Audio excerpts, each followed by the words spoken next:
Hello everyone, and thank you for tuning in to ChasingCinema.com's official YouTube channel. Today we're going to be talking about the fact that more Ghostbuster details have seemed to emerge as the film is preparing to shoot in Boston in about a week or so. I believe within a week, Paul Feig's Ghostbusters is going to begin shooting in Boston.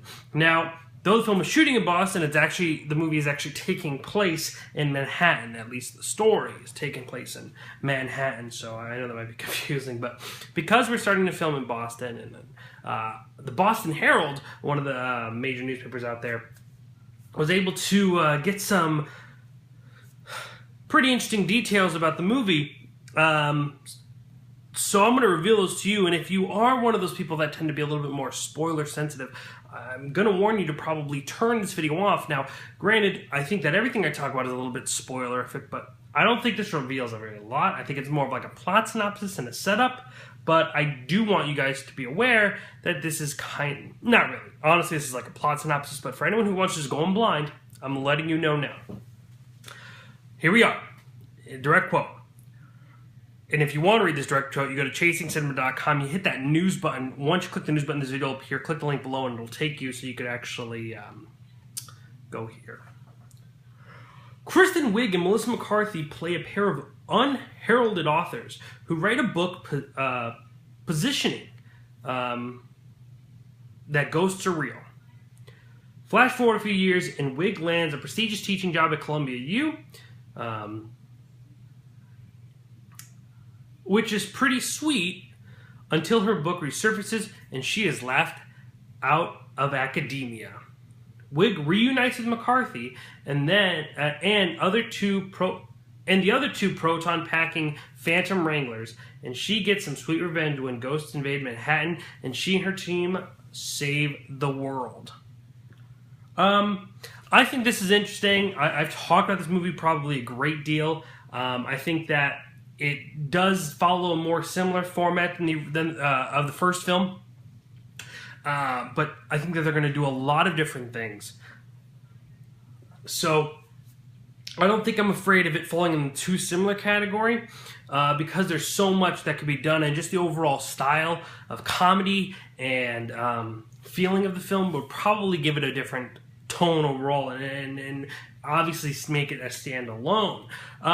There's also been a reliable report of Slimer making a return in cameo performance. If you aren't familiar with Slimer, he's the famous green ghost that we saw in the original Ghostbusters film, who slimes people. But they're still up in the air about the fact that Dan Aykroyd and Bill Murray may make an appearance. Now, honestly, I think the film works without them or with them.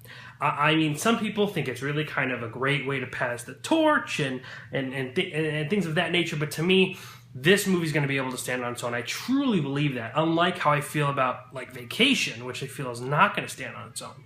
It's going to try to be so vulgar that's going to completely ruin the taste of how people perceive Vacation. Remakes are hard, man. At the end of the day, remakes are very, very tough. But like I said, I think that if they do make an appearance, it would be awesome.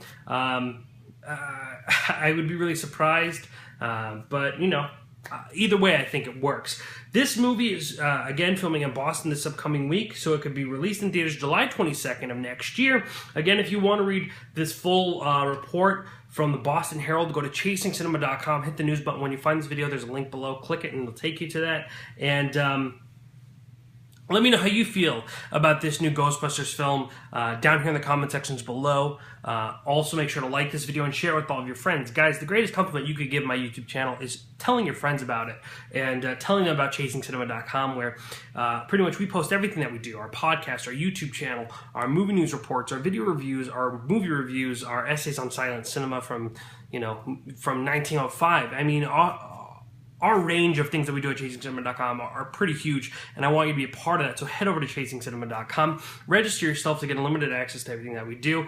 But for right now, just hit that subscribe button, because each day I'm constantly uploading to this YouTube channel about movie news, cast details, trailer reviews, and much, much more. Today I'm talking about the Transylvania trailer that came out. I'm going to be talking about the Avengers, of course, and we're also going to be talking about Suicide Squad. So make sure to tune in all those videos here on our YouTube channel by hitting that subscribe button. Ladies and gentlemen, my name is Jacob Toronto. I appreciate you taking the time to watch this video, and I hope you could please continue chasing cinema.